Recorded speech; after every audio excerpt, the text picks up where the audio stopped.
Well, how about that for a pick-me-up? We're going to try to go. It is brutal. Yes, I think it is.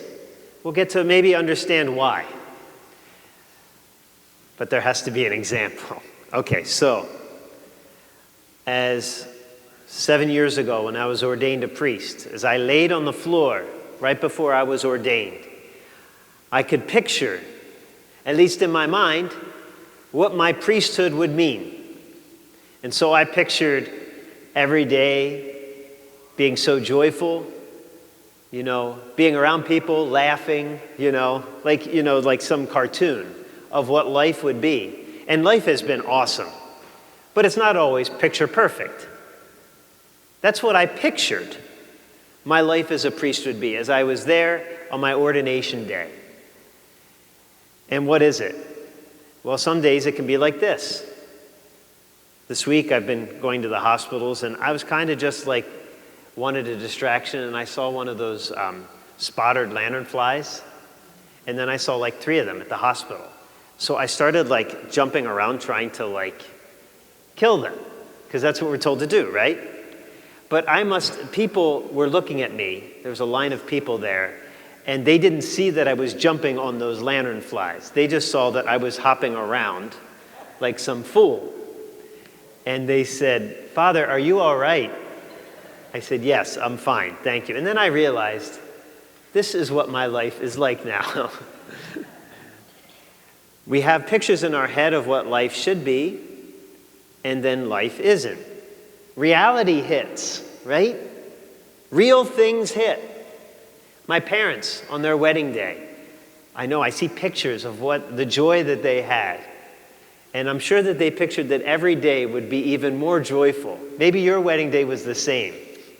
But then reality hits, and things happen. I was at home this week, and my mom was showing me a text from my dad. My dad sent her a text.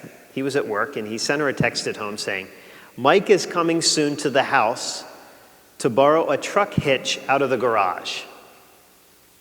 My mom responded with, this was her response to that, "Can you pick me up?" I said, "What is going on here?" And then my dad writes back, "Where?" But there was no punctuation, which means if you don't include punctuation on your text, you're angry, right? That's what I do anyway. Well, it turns out, first of all, they're constantly miscommunicating, especially with the phones. But it turns out she used the AI recommendation accidentally. So when he wrote what he wrote, she accidentally hit the automatic respond, which was, "Can you pick me up?" Which I have no idea why she wrote that. But so they got into an argument about, whatever. It's life. You picture how life is going to be, and then reality hits, and it's not perfect. This is the gospel. We picture what our faith is going to be in Jesus Christ. Oh, Jesus, if I follow your way. And first of all, what's our image of Jesus?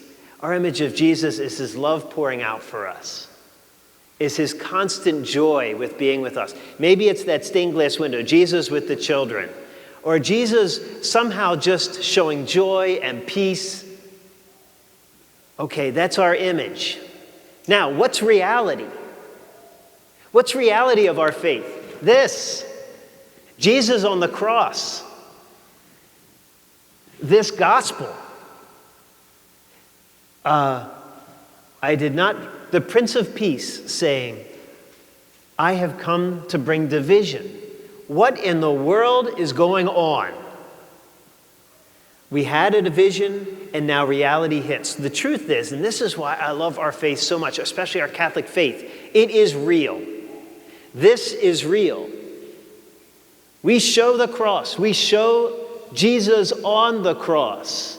This is real. How about life for you? Is it always perfect? Is it always great? No. This is us sometimes. This is how we feel. Jesus is expressing to us in the gospel today that when we follow him, this is what's going to happen. There's going to be division. Because we want it? Absolutely not. I don't want division. I don't want there to be any angst or anything anywhere. But I know that if I follow him, there are going to be people who disagree with me. And that will happen naturally. If we have lived a Catholic Christian life and people don't disagree with us on some level, on something, then something is wrong. We're not living a Catholic life. Because most of the things that Jesus teaches goes against how other people think. It doesn't even have to be a majority, but it goes against what other people think. How he teaches us to love God and to love our neighbors, and in the ways in which he tells us to do that, will cause separation. There are people who become Catholic, and the very act of becoming Catholic causes division in a family.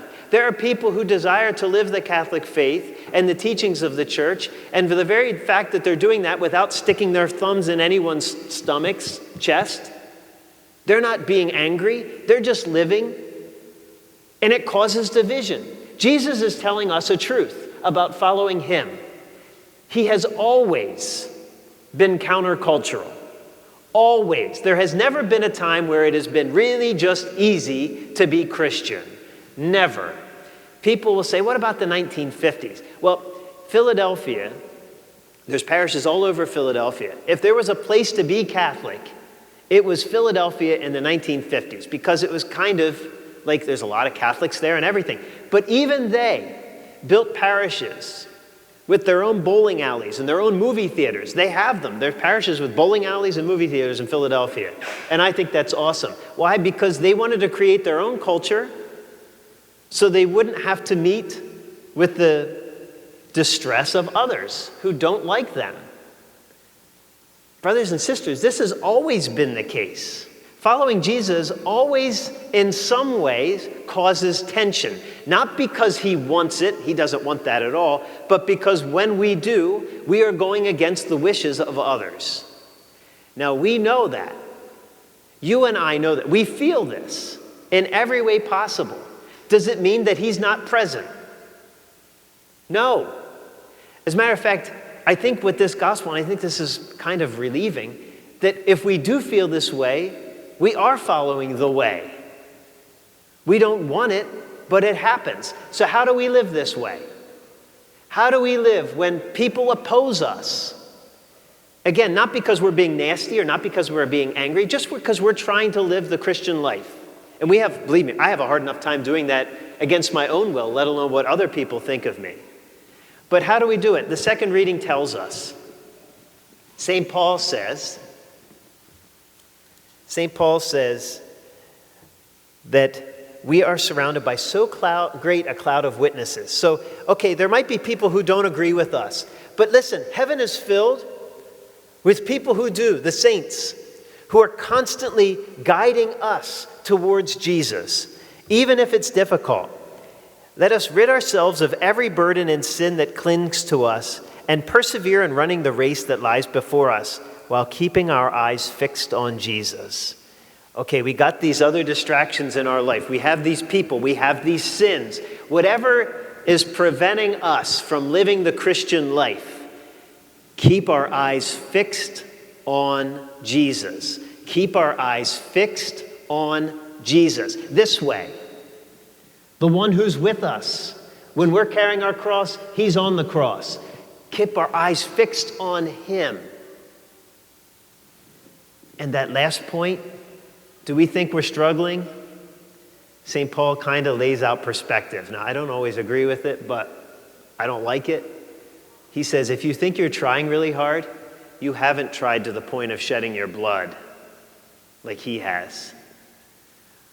Are we trying to follow? Are we trying to rid ourselves of sin so much? Or do we give up easily? I do. But I don't desire to. I want to stay strong. So brothers and sisters, we know we live in a world that maybe doesn't agree with everything we believe.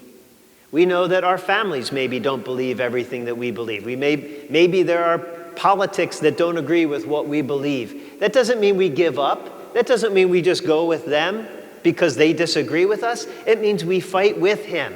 And fighting doesn't mean being nasty. It means keeping our eyes fixed on him. He is with us when we struggle, so that we may be with him in this life and one day with him forever in heaven. This is reality, brothers and sisters. This faith is reality. It is not land of make-believe. It will be tough. Jesus tells us that. Let's enter this life with him. Praise be Jesus Christ, King of the universe, now and forever.